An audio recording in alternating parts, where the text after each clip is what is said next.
rockin' with it.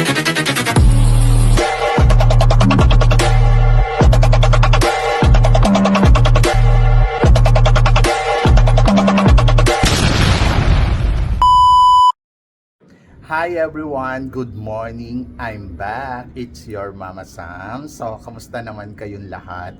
Sana lahat kayo ay okay na okay ngayong araw ng Saturday. So, happy Saturday sa atin lahat ng bonggang-bongga. And then, of course, maraming salamat sa panonood nyo dito sa Samsam TV.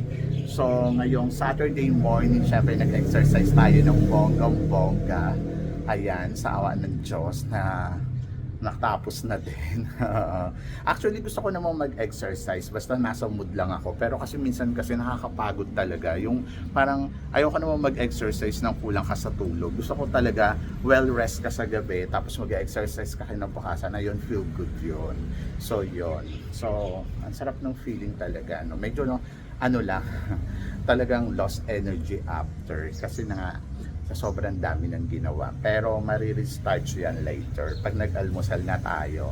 So nagising ako kanina ng 6 AM kahit wala kasing pasok, gumigising talaga ako ng maaga. Pagkatapos ayun, so warm up, hilamos, tapos yon nag-exercise na. Ngayon ay 8 so 1 hour and a half tayo nag-exercise. O di ba bongga? So malamig nga lang sa loob kasi nga yung ibang tao gusto nila dito pag nag-exercise sila yung may aircon talaga. Ako naman parang prepared ko yung naka-off yung lahat. May matandang dumating, sabi niya buksan daw yung aircon. O sige na nga. Anyway, so yan. So syempre malapit na ang Miss Universe Thailand. So sa Saturday na, 'di ba? Sa next week. Oo, ngayon ay Saturday. So 1 week na lang. Malalaman na natin kung sino ba ang mananalo dito sa Miss Universe Thailand. Kung sino yung ipapadala nila sa Miss Universe. Ngayon, syempre lead si Phuket sa lahat, sa 77 candidates kasi siya ngayon nanalong Queen of Asia. And then pumapangalawa ay si Vina, kasi si Vina nga ay isa sa mga naging first runner-up. So, yung Queen of Asia, diyan yung test sa mga candidates kung sino nga ba yung possible na pwedeng manalo at kung sino nga ba yung nagli-lead. So, medyo eto sa part na to naiyak si Preo kasi si Preo hanggang top 10 lang. So, ang ibig sabihin ba nito, si Preo ay mahina ang laban, di ba? So yon. So medyo kung iisipin mo nakakalungkot sa part niya. But parang feeling ko mababago pa naman to sa finals kasi syempre ayan nga nagbigay na siyang ng hit. Kumbaga parang nalaman na test na yung kakayahan nila. So pagdating sa finals, kailangan galingan pa ng mga gusto talagang manalo. Ganon. Ayun yung purpose niyan. Ayan ay parang pre-pageant sa kanila. So parang, ayan na, siya yung nagli-lead sa mga hurado. So possible na siya ang manalo. So kung ikaw ay nag-first runner-up or nag-top 5, anong gagawin mo para mas kumabog ka pa? Pero syempre, yung mga ibang nalaglag dyan, katulad ni Preo, nalaglag siya. So pwede siyang umariba talaga pagdating sa sa finals, na kumbaga parang dapat magaling na yung strategy game niya, dapat mas mapapa-impress niya na yung mga hurado sa darating na competition. Ito ngang national costume, preliminary competition, at saka sa ano pa ba yung nila, may isa pa finals. Ayon, so may tatlong category. So kailangan talagang mag-shine dun si Preo kasi dito nga sa pre-pageant nila sa Queen of Phuket, Queen of Phuket pala yun. Queen of Phuket, medyo hindi maganda yung resulta niya. So possible na ganoon din kasi mangyari sa finals kung hindi magpapalusot yung mga ibang candidates. Ganun yon. Kaya may mga ganun sila ngayon, di ba? So ayan ay ginagawa na yan sa Mr. International. Nakwento ko na yan. Ginagawa yan sa Mr. International. Minsan kung ano yung resulta doon, yun talaga yung nagiging result in finals. Kaya medyo mag-ingat talaga yung mga front runner kasi kung ang posisyon katulad ni Phuket, posisyon niya first runner up. So pag hindi niya pagginalingan ng todo-todo, possible na si Vina, si Saraburi pala. So, ang posisyon niya ay first runner-up. Pag hindi niya ginalingan sa finals, pwedeng maligwak siya ng bonggang-bongga. Ganon. Kaya, ingat-ingat.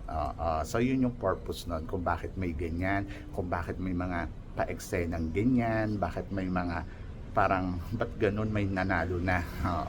Kumbaga, parang yung nanalo, possible siya din ang manalo ng Miss Universe Thailand. Mama Sam, paano yun? So, halimbawa, siya ang nanalong Queen of Phuket, tapos si Vina, pwede bang manalo ng Miss Universe Thailand? Oo, kung gagalingan niya. Kasi nga, dito nga sa test nila, si Phuket yung nag-lead. So, ibig sabihin, si Phuket ang pinakamalakas ngayon sa kanila. So, ngayon si Phuket, palagay mo, magpapatalo yan ng ganun-ganon. So, nakita niya na rin kung sino yung umahabol sa kanya. So, syempre, magle-level up pa sila ng bonggang-bongga. Ganon. Kaya, mag-ingat-ingat dyan yung mga front runner. Kailangan mas magaling na yung technique nila, mas magaling na yung pasabog nila, at saka mas magaling na sila pagdating sa Q&A. So, yun. Si Vina kasi minsan ang nagiging kahinaan niya talaga yung communication skills. Ayun talaga yung medyo may problema kay Vina ever since. Kaya sana ngayon sa finals ay talagang ma-improve niya yan at ma-perfect niya ng bonggang-bongga. Pero nakikita ko daw ba si Vina na possible maging Miss Universe Thailand pa din? Oo naman. Malaki naman yung chance kasi lalo na alam natin na gusto din to ni Nawat, di ba? At alam natin na malaki ang maitutulong ni Vina dyan sa ano nila, sa tawag dito, sa ano organization, di ba? Kasi malakas siya magpasok ng pera. So possible pa din. Si Preo possible pang maka top 5. Oo naman, possible din at possible din na manalo. Kasi si Preo, kumbaga parang challenge yan sa kanya. Kung naka top 10 lang siya dyan, galingan niya para makapasok siya sa top 5, ganon. So yon, so mas kailangan niya pang pag-igihan, kumbaga parang ay nawala ako sa top 5, so kailangan ko pang galingan, tipong ganon. Kailangan kong pukpukin yung sarili ko, kumbaga parang may hit na kasi kung sino yung mga nangunguna, kung sino yung pumapasok sa top 5. So, pwedeng ganun ang mangyari pagdating sa finals. Kung ikaw yung kandidata, so alam mo dapat kung paano dumama, kung paano mas kumabog. Ayun yung purpose ng pageant na yun na naganap sa Phuket. So, yon. So, sabing ganon, si Vina din naman ang pananalunin nila dyan, ibibigay lang nila kay Phuket, pwedeng yes, pwedeng tama kayo doon sa sinasabi ninyo na si Phuket ang nanalong Queen of Phuket and then si Vina naman ang mananalong Miss Universe Thailand. Pwede yon. Kung hindi niya mauusugan, kung hindi magpapakabog si Phuket. Pero sa tingin mo, alam na ni Phuket kung sino yung umahabol sa kanya. So, anong gagawin nila? So, syempre, mas aariba pa sila ng bonggang-bongga. So, medyo pwedeng tama kayo na si Vina ang manalo, pwede din na talagang manatili na si Phuket ang mananalong Miss Universe Thailand. So, yun. So, ganun yung pwedeng mangyari dyan. At ayun yung nakakaloka, diba? So, yun. But, syempre, laban lang. Tingnan natin.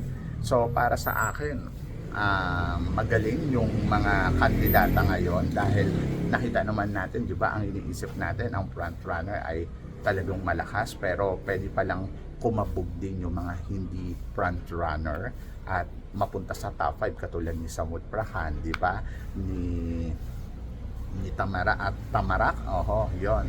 So kung sino-sino pa yung pwede talagang umabol. And tignan natin sa finals kung ano yung mangyayari. But for now, syempre, dapat yung mga kandidata, mas mag-isip sila ng strategy game nila. May ganito din bang magaganap sa Miss Universe? Yes, meron din. Kasi dito nga sa Thailand gagawin. So, meron din ganyan. Kaya, ayun yung abangan natin. So, yan. So, syempre excited ako kung sino nga ba ang magiging Miss Universe Thailand for this year. Ito nga ba ay si Preo? Ito nga ba ay si Vina? O ito nga ba ay si Phuket. So guys, yan yung antabayanan natin. So mga nagtatanong naman kung kailan ang Miss Universe Thailand, sa August 23 magaganap yon. Kaya hintay-hintay na natin yan. Malapit na, this coming Saturday na. So ikaw guys, sa tingin mo, sino kaya ang mag-uuwi ng corona? So please comment below para at least malaman ko naman kung ano naman ang chika mo dito sa mga pinag-uusapan natin. So yon, so syempre maraming salamat sa inyong lahat sa support at pagmamahal na binibigay ninyo syempre dito sa channel ko.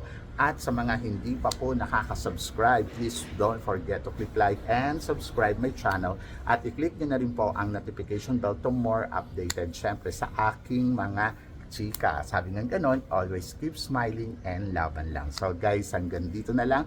Hanggang sa muli nating chikahan. See you tomorrow. Thank you guys.